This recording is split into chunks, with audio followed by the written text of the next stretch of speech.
የኤርትራ ጦር በወልቃይት አቅጣጫ እየተጠጋ ነው። የኤርትራ ወታደሮች ወደ ትግራይ በስፋት መግባታቸው ዓለም አቀፍ ተቋም ይፋ አደረገ።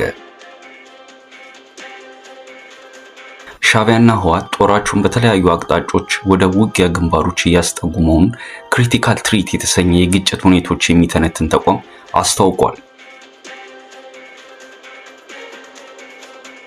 በኢትዮጵያ መንግስት ላይ ጦርነት ለመክፈት የተስማሙት ሁለቱ ኃይሎች በዋናነት ሁለት አቅጣጫዎችን ጦራቸውን ወደ ድንበር አንቀሳቅሷል ተብሏል።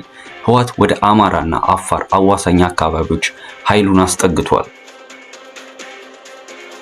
በሌላ በኩል ኤርትራ ጦሩን ያስጠጋበት አንደኛው ግንባር የኢትዮጵያ ኤርትራና ሱዳን በሚዋሰኑበት በወልቃይት በኩል መሆኑን የክሪቲካል ትሪት ሪፖርት ያመለክታል።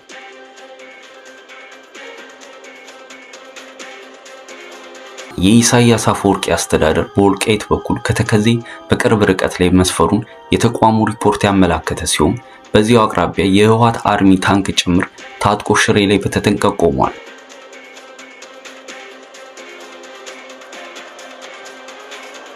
ሁለተኛው ግንባር ደግሞ በባድመ ድንበር በኩል ሲሆን ሻዕቢያ ጦሩን እስከ መቀሌ ድረስ ያስገባው በዚያው አቅጣጫ መሆኑ ተረጋግጧል። ከህወሓት ጀርባ ሆኖ ጦርነቱን ወደ መሃል ሀገር ለመግፋት ከባድመ እስከ አዲግራት ድረስ ያስገባው ሻዕቢያ ወታደራዊ ሎጂስቲክስ በትግራይ መዲና በመቀሌ ከተማ አስገብቷል ተብሏል። የሻዕቢያ ጦር መቀሌ መድረሱን አዲስ ይፋ ባደረገው መረጃ ያረጋገጠው ክሪቲካል ትሪት በአካባቢው ወታደራዊ ተሽከርካሪዎች እንቅስቃሴ መኖሩን ጠቁሟል።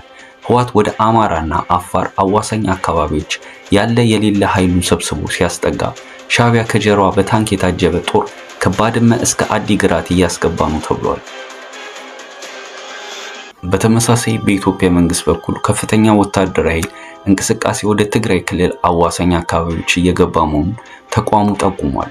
ከፋኖ ጋር ውጊያ ላይ የነበረው መከላከያ ሰራዊት ከሰሞኑ ከአንዳንድ የአማራ ክልል አካባቢዎች ለቆ ወደ ትግራይ አዋሳኝ ቦታዎችና ወደ ኤርትራ ድንበር እየተጠጋ መሆኑን ይገልጻል።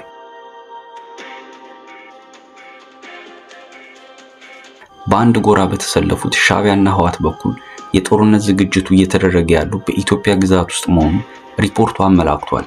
ከህወሓት ጋር የተቀናጀው ሻዕቢያ አይቀሬ ነው ለተባለለት ጦርነት እየተዘጋጀ የሚገኘው በኢትዮጵያ ድንበር ውስጥ መሆኑን ተቋሙ ያወጣው ሪፖርት ያመለክታል።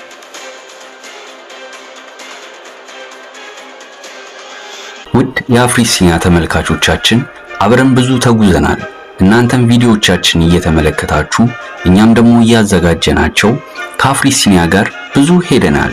በያዝነው ዓመት መጨረሻ 100,000 ቤተሰቦችን ለማፍራት የያዝነውን ዘመቻ በመቀላቀል አገልግሎቱን ይደግፉ።